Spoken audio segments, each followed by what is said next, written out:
floor. Thank you, Madam Speaker. Well, I've thought about this speech for a long time at this point. I wanted to show my appreciation to my colleagues, to the House staff, my dear constituents, to all the people that have helped me along this way to learn so much from all of you, so many different things, by way of kindness and empathy, but also by way of learning the old Virginia way, inside and out. The way that many of us unknowingly and knowingly ascribe to. I see no better way to show my gratitude than to share my knowledge, the wisdom that I gained from this experience, this treacherous and rare path that I took of trying to make it better for everyday people. So last Thursday, I was watching from afar as I was working on my personal business, taking care of people's teeth, and listening to Delegate Watts speak of and describe me in her own words as being on the opposite side of the old Virginia way. And I certainly agree with that assessment. I actually spoke to Delegate Watts earlier today about it, and she was a little worried that she misspoke, but she definitely did not misspeak. But some of you chuckled and laughed at the notion at the time, and I may have laughed along with you, but for different reasons. What I see the Virginia way as being something that, the old Virginia way, as being something that gets in the way of a lot of good things for everyday people. The everyday people that I see in my constituency, the people that are struggling. Yes, there's privilege.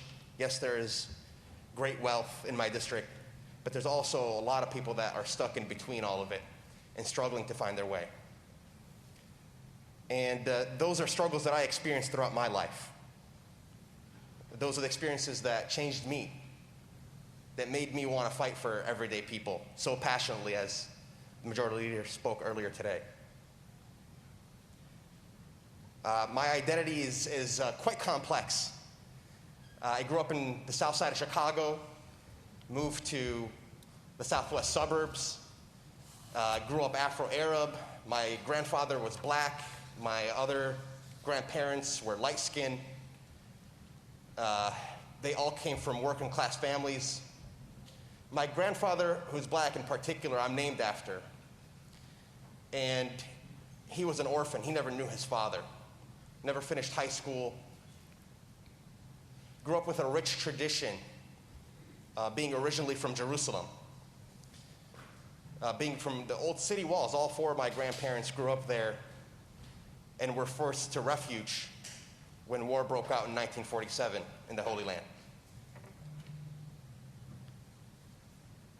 And with that came an identity that's rich in not just culture, but religion, being Muslim, but also being from the place that Jesus walked last. A place that people fought over for thousands and thousands of years. But one where my family just was from and was not a part of these external conflicts. They just wanted everyday life to go well for themselves and for their family. I studied hard, abroad, away from my country here, largely because of also discrimination that my father faced. A political scientist and economist that found a way to use his expertise to register Americans to vote. That was his claim to fame. And back then, in the early 2000s, people that looked like me were not supposed to vote. They weren't supposed to be part of the political process. And so he was targeted by the Bush administration through the immigration system, was told that he was not allowed re-entry into the United States. And that started a whole process of separation for my family, which led me to have to work 3 times harder than any other American that I knew at the time to come back to this country, to get a full scholarship, to go to dental school, spend years in the education system just to be able to gain a degree and $500,000 in loans while going through the process. These are Just background information. My grandparents, one of them died with ALS, the other one had a rare form of cancer, couldn't get proper health care. My mother almost died while giving birth to my younger brother. My uncle died on the road on a motorcycle on a highway. Always moving around, housing problems all over the place. Student debt, not just for me, but for my parents. It's hard to go through these experiences and not be passionate. You could be so cold and bitter about it all, but also you could also flip it and recognize the power of government to make people's lives better every single day. And that was my experience, is I wanted to transform that government experience to one that made people's lives better every single day. It's what guided me to appreciate empathy and equity greater than authority and obedience. Maybe that's a bit Jeffersonian, but that's just my experience. And I wanted to implement it as much as I can. So it guided my work on mental health, on maternal health, on child care protections. I wanted to make sure that we got to a place where, just like every industrialized nation of the world, where health care was guaranteed at no cost. That was my burning passion to make happen. I knew there was a process. I knew I could use my expertise as a doctor to help. A Medicare price public option where you have an option to buy Medicaid on the marketplace seemed like a perfect idea.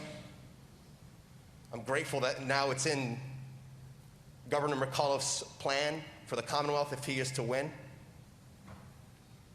I'm also grateful that I was able to fight for universal health care, because that's the end goal that we all want to get to. I wanted to fight for saving our planet through a Virginian Green New Deal, but also showing the intricacy of housing, the housing problem being so associated with that Green New Deal. Because housing is about 50% of our pollution, causing 50% of our pollution. The fact that people have to live so far away from where they work causes so much emissions on the highways. And we see the burning of our planet before our eyes, the West Coast fires leading to us having smoke and fog in our backyard here in Virginia, thousands and thousands of miles away. I sought for tuition-free public college, and we did a great job of freezing tuition for the last 2 years. And I sought to recreate the democracy that we had not too long ago, where corporations were not considered people and didn't have the protections that everyday constituents have in being part of the political process with their money. You can probably see now how so much of the policy is connected to my personal life. These are things that I am passionate about because of my personal experiences and nothing but. And I recognize that the old Virginia way largely got in the way. Because the old Virginia way was made for the privileged, was made for the wealthy. It was built on the backs of black people in Virginia. It was built on the back of slavery. And yes, it's taken many twists and turns and forms and changes, but we are here, we are today, and trying to fix it as much as we can. So yes, the fight for my family and my extended family, my constituents, everybody here, poor white, poor black, poor Asian, poor brown, poor white, everybody in between. These are people that I will fight for with my experiences. The experiences I had here will be carried on, whether by me or others, and they won't be forgotten. And for that, for the experience of having gone through the Virginia way, I am grateful for all of you, and I'm certainly looking forward to doing much more work in the future. Last but not least, what doesn't kill you makes you stronger. Thank you, Madam Speaker.